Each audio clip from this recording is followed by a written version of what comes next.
ఆదికాండము 29వ అధ్యాయము. యాకోబు బయలుదేరి తూర్పు జనుల దేశమునకు వెళ్ళెను. అతడు చూచినప్పుడు పొలములో ఒక బావి కనబడెను. అక్కడ దాని యొద్ద గొర్రెల మందలు 3 పండుకొనియుండెను. కాపరులు మందలకు ఆ బావి నీళ్లు పెట్టుదురు. ఒక పెద్ద రాయి ఆ బావి మీద మూతవేసియుండెను. అక్కడికి మందలన్నీయు కూడి వచ్చినప్పుడు బావి మీద నుండి ఆ రాతిని పొర్లించి గొర్రెలకు నీళ్లు పెట్టి తిరిగి బావి మీది రాతిని దాని చోట నుంచుదురు. యాకోబు వారిని చూచి, అన్నలారా, మీరెక్కడి వారని అడుగగా వారు, మేము హారాను వారమనిరి. అతడు, నాహోరు కుమారుడగు లాబానును మీరెరుగుదురా అని వారిని అడుగగా వారు ఎరుగుదుమనిరి. మరియు అతడు క్షేమముగా ఉన్నాడా అని అడుగగా వారు, క్షేమముగానే ఉన్నాడు, ఇదిగో అతని కుమార్తె అయిన రాహేలు గొర్రెల వెంట వచ్చుచున్నదని చెప్పిరి. అతడు, ఇదిగో ఇంకా చాలా ప్రొద్దు ఉన్నది, పశువులను పోగు చేయు వేళ కాలేదు, గొర్రెలకు నీళ్లు పెట్టి పోయి వాటిని మేపుడని చెప్పగా వారు, మందలన్నీయు పోగు కాకమునుపు అది మా వలన కాదు, తరువాత బావి మీద నుండి రాయి పొర్లించుదురు, అప్పుడే మేము గొర్రెలకు నీళ్లు పెట్టుదుమనిరి. అతడు వారితో ఇంకా మాటలాడుచుండగా రాహేలు తన తండ్రి గొర్రెల మందను తోలుకొని వచ్చెను. ఆమె వాటిని మేపున్నది. యాకోబు తన తల్లి సహోదరుడైన లాబాను కుమార్తెయగు రాహేలును తన తల్లి సహోదరుడగు లాబాను గొర్రెలను చూచినప్పుడు అతడు దగ్గరికి వెళ్లి బావి మీద నుండి రాతిని పొర్లించి తన తల్లి సహోదరుడగు లాబాను గొర్రెలకు నీళ్లు పెట్టెను. యాకోబు రాహేలును ముద్దు పెట్టుకుని ఎలుగెత్తి ఏడ్చెను. మరియు యాకోబు తాను ఆమె తండ్రి బంధువుడనియు రిబ్కా కుమారుడనియు రాహేలుతో చెప్పినప్పుడు ఆమె పరిగెత్తిపోయి తన తండ్రితో చెప్పెను. లాబాను తన సహోదరి కుమారుడైన యాకోబు సమాచారము వినినప్పుడు అతన్ని ఎదుర్కొనుటకు పరిగెత్తుకొని వచ్చి అతని కౌగలించి ముద్దు పెట్టుకుని తన ఇంటికి తోడుకొని పోయెను. అతడు ఈ సంగతులన్నీ లాబానుతో చెప్పెను. అప్పుడు లాబాను, నిజముగా నీవు నా ఎముకయు నా మాంసమునై ఉన్నావు అనెను. అతడు 4 దినములు అతని యొద్ద నివసించిన తరువాత లాబాను, నీవు నా బంధువుడవైనందున ఊరికయ్య నాకు కొలువు చేసేదవా?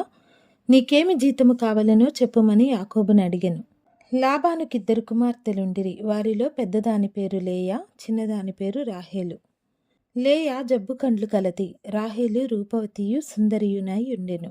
యాకోబు రాహేలుని ప్రేమించి, నీ చిన్న కుమార్తె అయిన రాహేలు కోసము నీకు 7 సంవత్సరములు కొలువు చేసేదనెను. అందుకు లాబాను, ఆమెను అన్యునికిచ్చుట కంటే నీకిచ్చుట మేలు, నా యొద్ద ఉండుమని చెప్పగా యాకోబు రాహేలు కోసము 7 సంవత్సరములు కొలువు చేసెను. అయినను అతడు ఆమెను ప్రేమించుట వలన అవి అతనికి కొద్ది దినములుగా తోచెను. తరువాత యాకోబు, నా దినములు సంపూర్ణమైనవి గనుక నేను నా భార్య యొద్దకు పోవునట్లు ఆమెను నాకిమ్మని లాబానుని అడుగగా లాబాను ఆ స్థలములోనున్న మనుష్యులనందరినీ పోగు చేసి విందు చేయించి రాత్రివేళ తన కుమార్తె అయిన లేయాను అతని యొద్దకు తీసుకొని పోగా యాకోబు ఆమెను కూడెను. మరియు లాబాను తన దాసి అయిన జిల్పాను తన కుమార్తె అయిన లేయాకు దాసిగా ఇచ్చెను. ఉదయమందు ఆమెను లేయా అని ఎరిగి అతడు లాబానుతో, నీవు నాకు చేసిన పని ఏమిటి? రాహేలు కోసమే కదా నీకు కొలువు చేసి తిని, ఎందుకు నన్ను మోసపుచ్చితివనెను. అందుకు లాబాను, పెద్దదానికంటే ముందుగా చిన్నదానినిచ్చుట మా దేశ మర్యాద కాదు. ఈమె యొక్క వారము సంపూర్ణము చేయుము.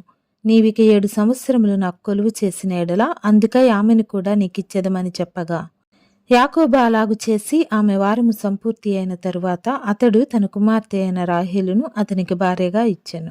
మరియు లాబాను తన దాసియగు బిల్హాను తన కుమార్తె అయిన రాహేలుకు దాసిగా ఇచ్చెను. యాకోబు రాహేలును కూడెను. మరియు అతడు లేయా కంటే రాహేలును బహుగా ప్రేమించి అతనికి మరి 7 ఏండ్లు కొలువు చేసెను. లేయా ద్వేషింపబడుట యెహోవా చూచి ఆమె గర్భము తెరిచెను. రాహేలు గొడ్రాలై ఉండెను. లేయా గర్భవతి అయి కుమారుని కని, యెహోవా నా శ్రమను చూచియున్నాడు గనుక నా పెనిమిటి నన్ను ప్రేమించును గదా అనుకుని అతనికి రూబేను అని పేరు పెట్టెను. ఆమె మరల గర్భవతి అయి కుమారుని కని, నేను ద్వేషింపబడితినన్న సంగతి యెహోవా విన్నాడు గనుక ఇతని కూడా నాకు దయచేసననుకొని అతనికి షిమ్యోను అని పేరు పెట్టెను.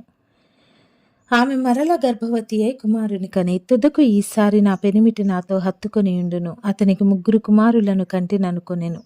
అందుచేత అతనికి లేవి అని పేరు పెట్టెను. ఆమె మరల గర్భవతి అయి కుమారుని కని, ఈసారి యెహోవాను స్తుతించెదననుకొని యూదా అని పేరు పెట్టెను. అప్పుడు ఆమెకు కానుపు ఉడిగెను.